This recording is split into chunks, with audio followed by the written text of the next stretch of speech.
I knew something was very wrong when the room started spinning. Not the normal dizzy feeling from my pain meds. This was different. My heart raced so fast I thought it might explode. I couldn't catch my breath.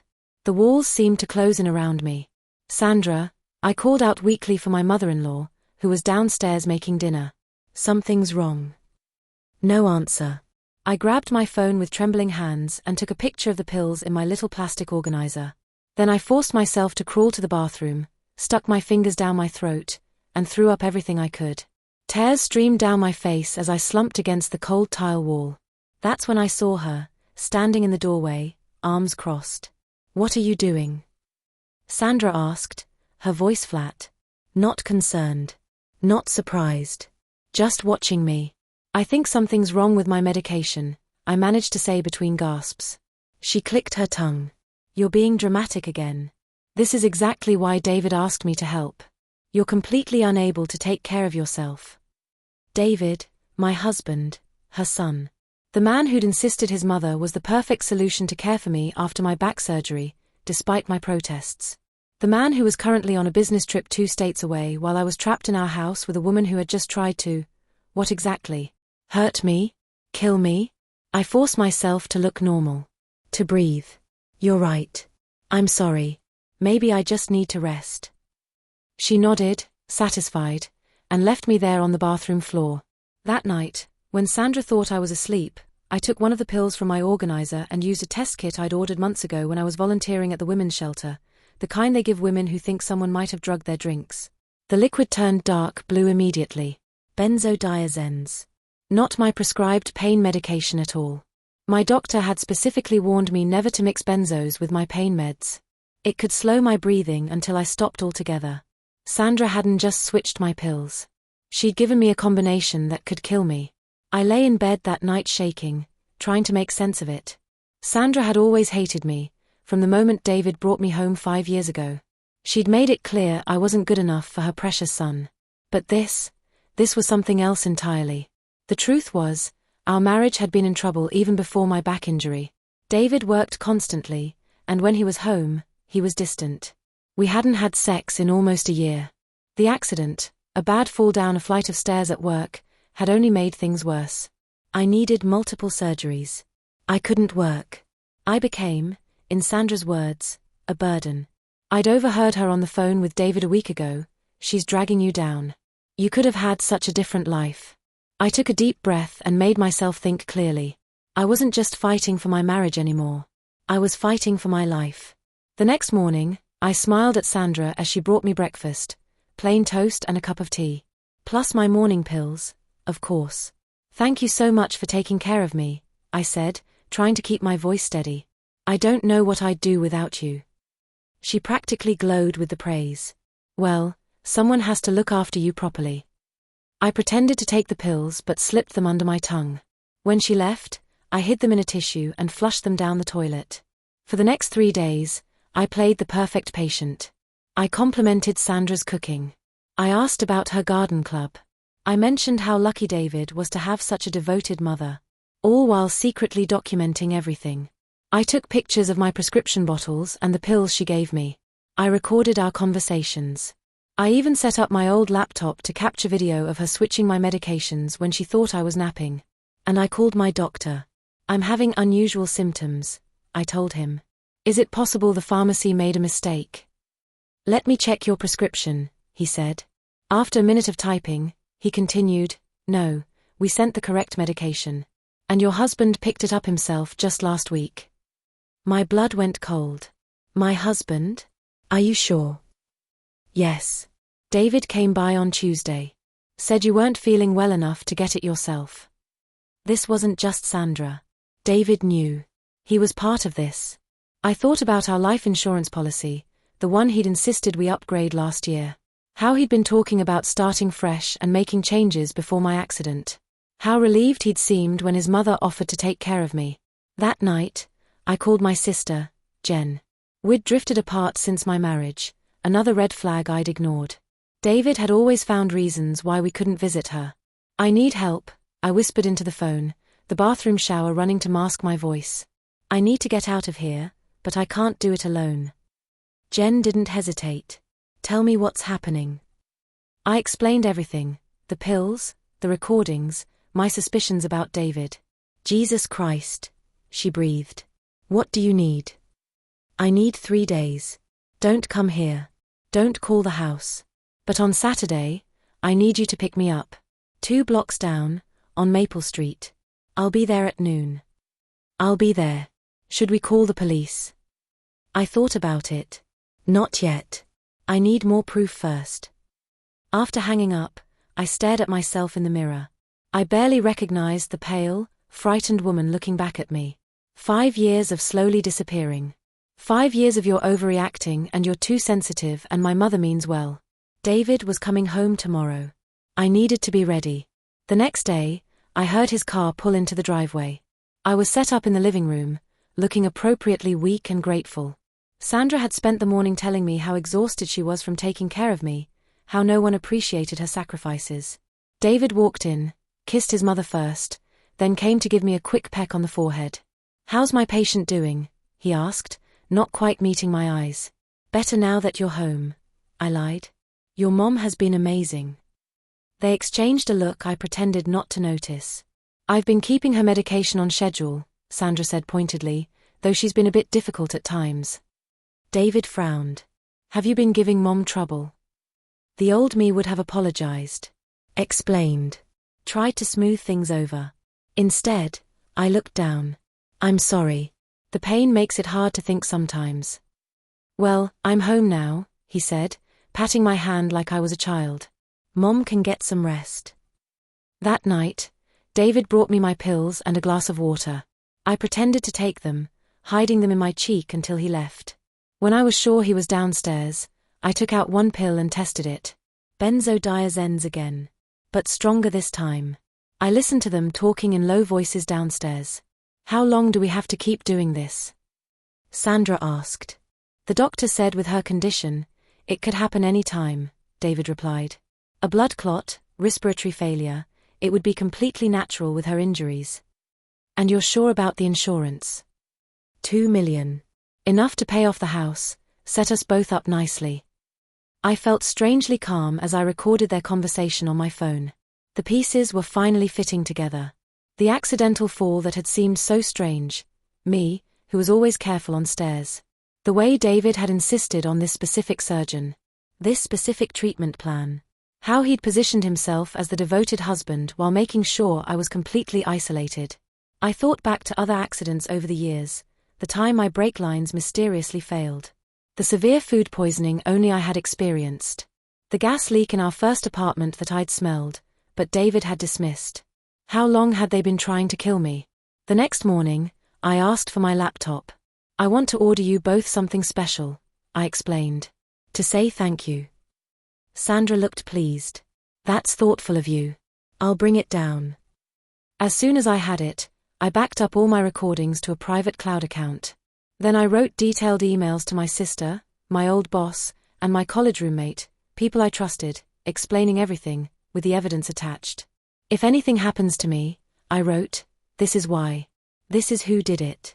I set the emails to send automatically in 5 days, if I didn't cancel them. Then I put the final phase of my plan into motion. Sandra, I called out sweetly, could you come here for a minute? She came into the living room where I was set up on the couch. What is it now? I was thinking about making a special dinner tomorrow night. To thank you both. I can't stand yet, but I could direct you, my grandmother's famous pot roast recipe. Her eyes narrowed. You want to cook? I want to contribute something. I feel so useless, just lying here while you do everything. The flattery worked.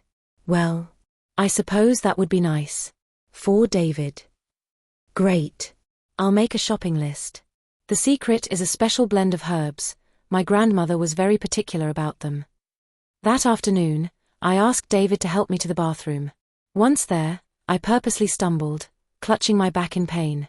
I think something shifted, I gasped. It hurts so much worse. Suddenly, concern flickered across his face. Not for me, I realized, but for his plan. Should I call the doctor?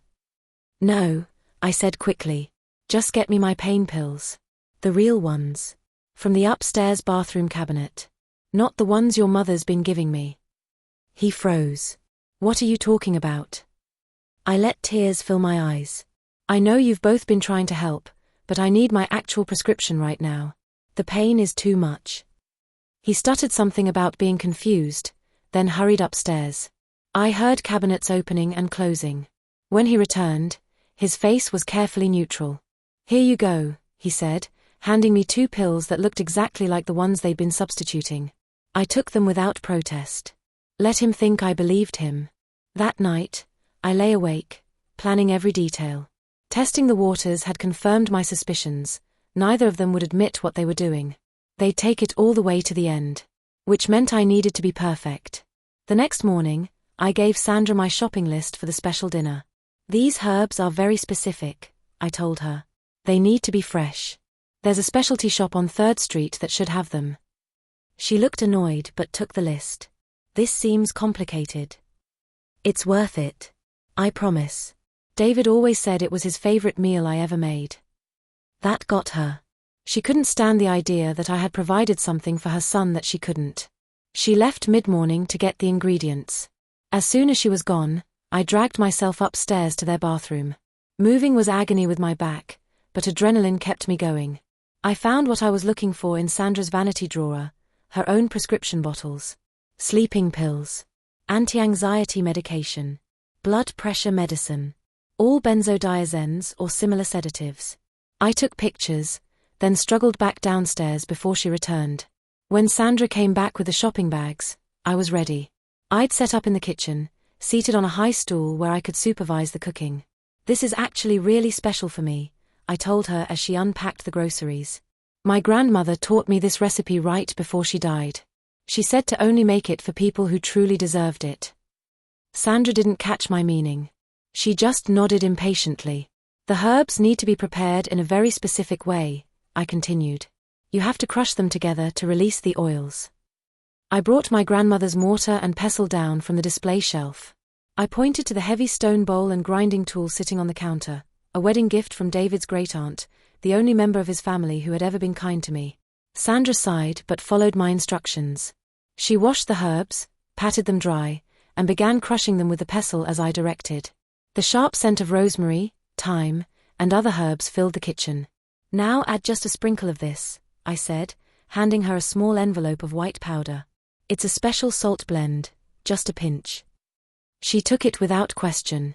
As she continued cooking, I watched her from my stool, the woman who had tried to murder me, calmly making dinner in my kitchen.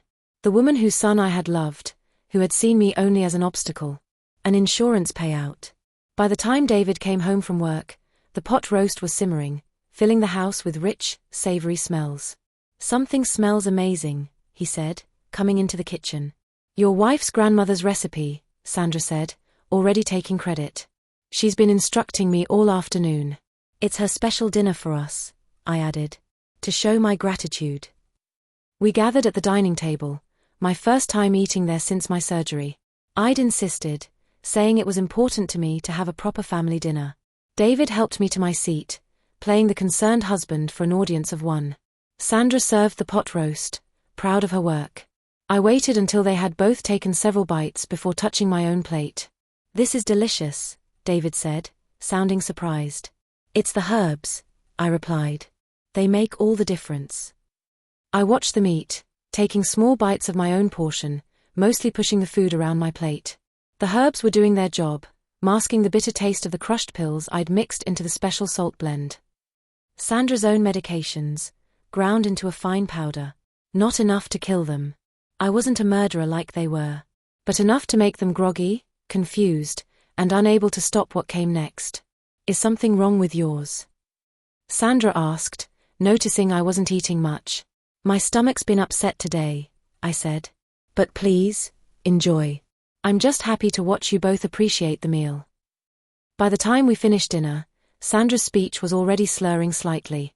David kept blinking hard, like he was trying to clear his vision. I think I need to lie down, Sandra mumbled. I feel strange. Me too, David said, looking at me with sudden suspicion. What was in that food? I smiled. Just herbs and a special family secret. I watched as understanding slowly dawned on his face. He tried to stand but staggered, gripping the table for support. "What did you do?" he whispered.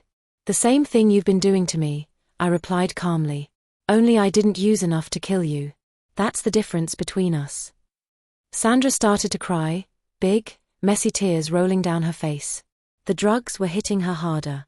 She was older, smaller than David. "Let's get you both comfortable," I said, standing up. Despite my back pain, I felt stronger than I had in months.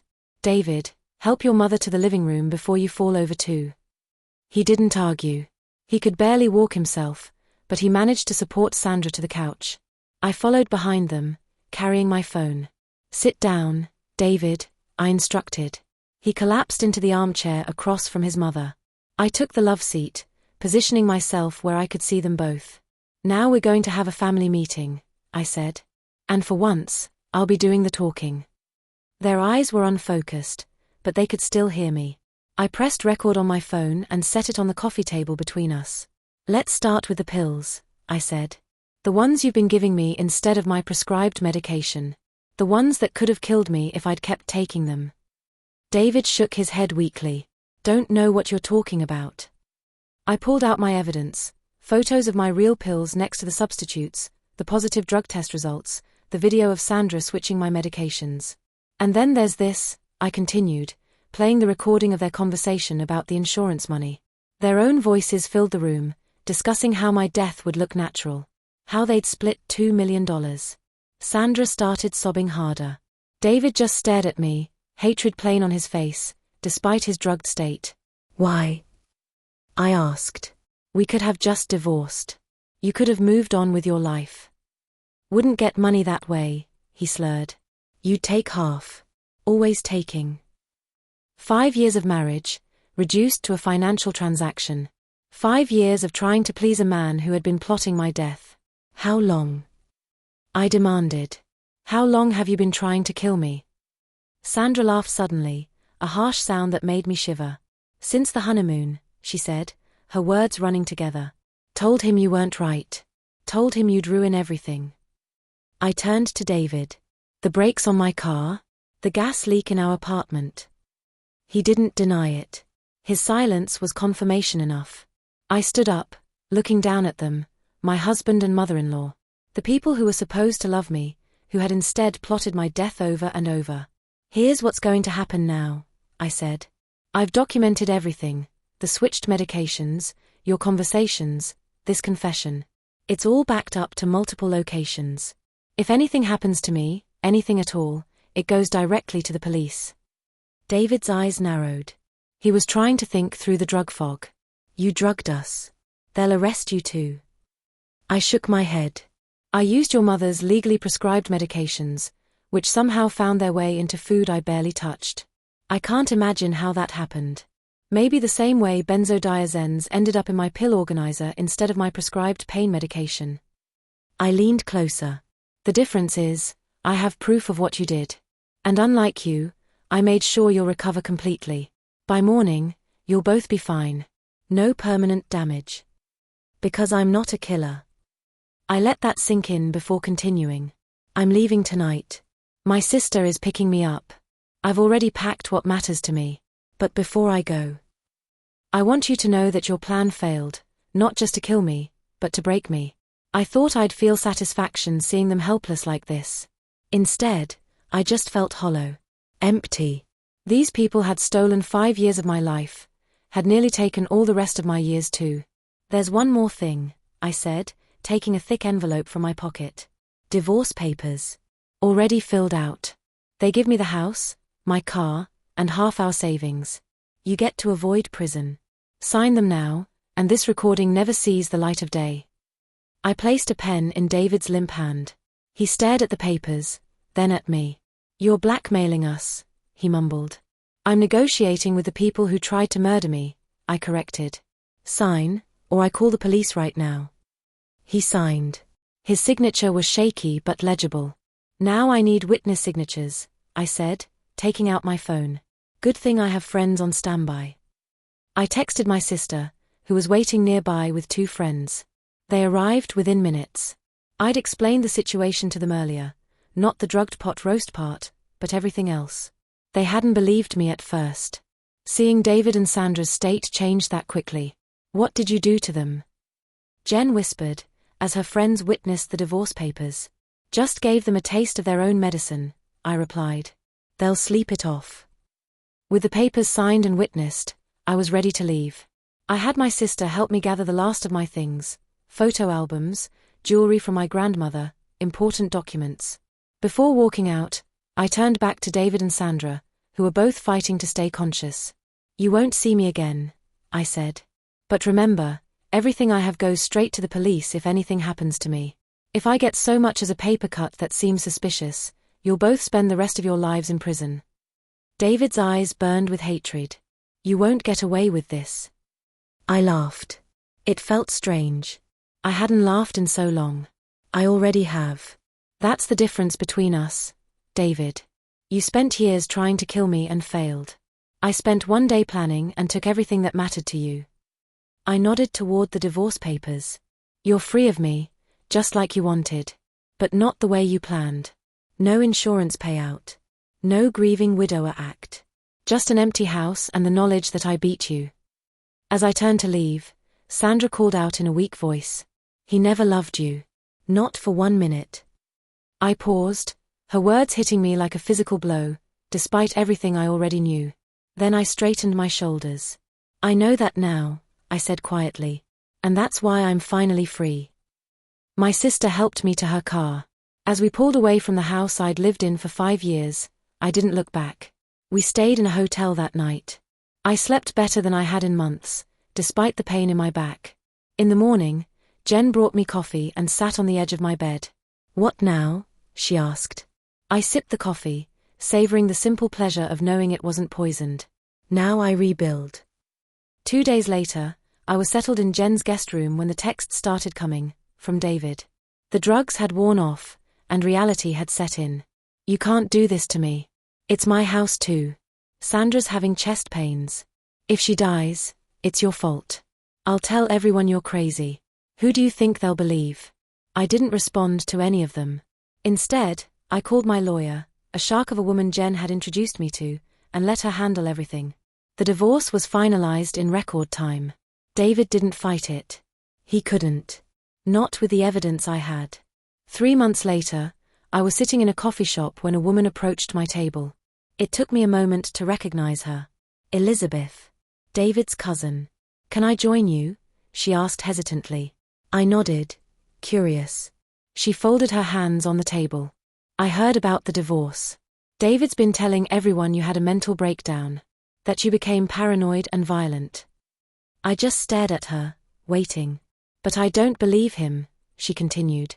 Sandra's been different. Scared. And David sold the house, way under market value. They're both acting like people with something to hide. Why are you telling me this? I asked. Elizabeth looked down. Because 5 years ago, David was engaged to my best friend, Melissa. She died in a car accident 2 months before their wedding. Brake failure. My blood went cold. Another woman before me. The insurance paid out then too, Elizabeth said quietly. Not as much as yours would have, but enough. I always thought it was strange how quickly he moved on. How he met you just a month after her funeral. I reached for my water glass with a shaking hand. Did you ever say anything? She shook her head, tears in her eyes. What could I say? I had no proof. Just a feeling.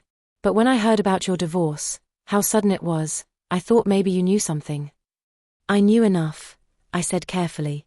She nodded, understanding my caution. I just wanted you to know, whatever really happened, I believe you made the right choice getting away from them. After she left, I sat there for a long time, thinking about Melissa, a woman I'd never met. A woman who might have sat in this very coffee shop. A woman who hadn't been as lucky as me. That night, I made a decision. I took all my evidence, the recordings, the photos, the drug tests, and compiled it into one file. I sent copies to the local police, the district attorney, and to Melissa's parents. Then I wrote a long email to the detective who had investigated Melissa's accident 5 years ago, suggesting they might want to take another look at the brake failure, the insurance payout, and the grieving fiancé who had moved on so quickly. I knew I was breaking my agreement with David. He might come after me now. But I couldn't live with myself knowing he might do this again, to someone else. 2 weeks later, David and Sandra were arrested. The case made local headlines. Mother and son charged in murder plot against wife. When investigators reopened Melissa's case, they found enough evidence to charge them in her death too. I testified at their trial 6 months later. I looked them both in the eye as I described how they had systematically tried to kill me, how they had switched my medications, hoping I would die of an accidental overdose. How they had planned to collect my life insurance.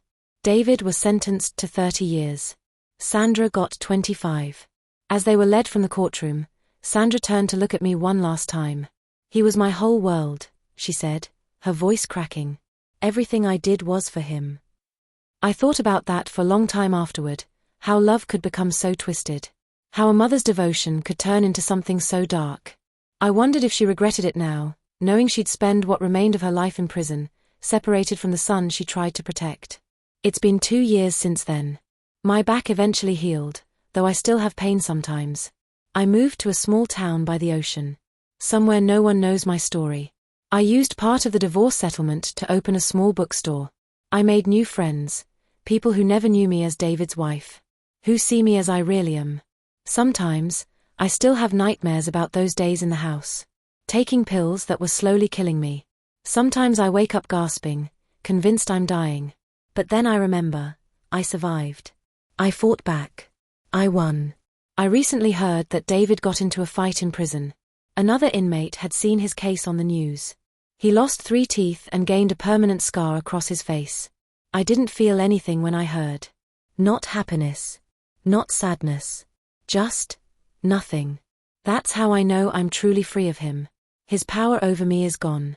My mother-in-law took my trust. My husband took my love. And together, they nearly took my life. But in the end, I took something much more valuable from them. I took their future. And reclaimed my own. Thanks for listening to my story. Don't forget to like, subscribe, and share this story. Thank you, and I'll see you in the next one.